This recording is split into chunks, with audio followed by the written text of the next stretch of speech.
शेतकरी कर्जमाफी योजनेचा शासन निर्णय जारी। कर्जमाफीचा आढावा घेण्यासाठी मंत्रिमंडळ उपसमितीची स्थापना। फडणवीसांच्या अध्यक्षतेखाली 7 सदस्यीय समिती स्थापन। ऑनलाईन पद्धतीने कर्जमाफी होणार। महायुतीला आतापर्यंत 3 ठिकाणी बंड शमवण्यात यश। महायुतीच्या नेत्यांचा एकत्रित निर्णय। बंडखोरांनी अर्ज मागे घ्यावा। रवींद्र चव्हाण यांच्या सूचना। सर्व जागांवर महायुतीच्या विजयाचा विश्वास व्यक्त।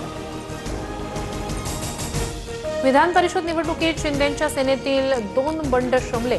संभाजीनगर जालन्याच्या जागेवरून सत्तार माघार घेणार, तर रायगडमध्ये शिंदेंच्या शिवसेनेच्या जुईली दळवी यांचा अर्ज मागे।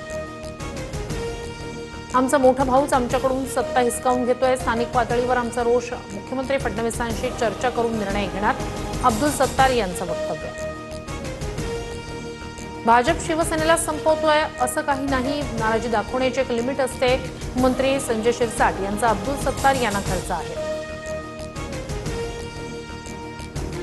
उपमुख्यमंत्री शिंदेंकडून भरत गोगावले आणि महेंद्र दळवी यांच्यातील नाराजी दूर। अर्ज मागे घेण्यावरून महेंद्र दळवी होते नाराज, तर विधान परिषदेच्या बदल्यात गोगावले यांना रायगडचं पालकमंत्रीपद मिळणार। विधान परिषद निवडणुकीत 3 मतदारसंघांमध्ये मवियाचा एकही उमेदवार नाही। नाशिक, अहिल्यानगर, यवतमाळमध्ये उमेदवारच नाही, तर काही ठिकाणी उमेदवारांची माघार।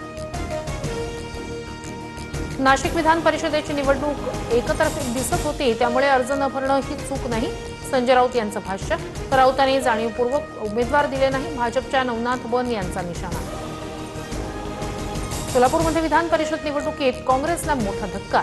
आदित्य फत्तेपूरकर यांचा अर्ज बाद। मित्र नागेश भोसलेनं केसानं गळा कापला। फत्तेपूरकरांची प्रतिक्रिया, तर केसानं गळा कापायला फत्तेपूरकर लहान आहेत का, नागेश भोसलेंचा सवाल। अमरावतीत काँग्रेसच्या आक्षेपानंतर अपक्ष उमेदवार विप्लव बाजोरिया यांचा अर्ज बाद। संपत्तीच्या माहितीत तफावत असल्यानं घेतला होता आक्षेप, तर बाजोरियांना तातडीनं दिलासा देण्यास कोर्टाचा नकार।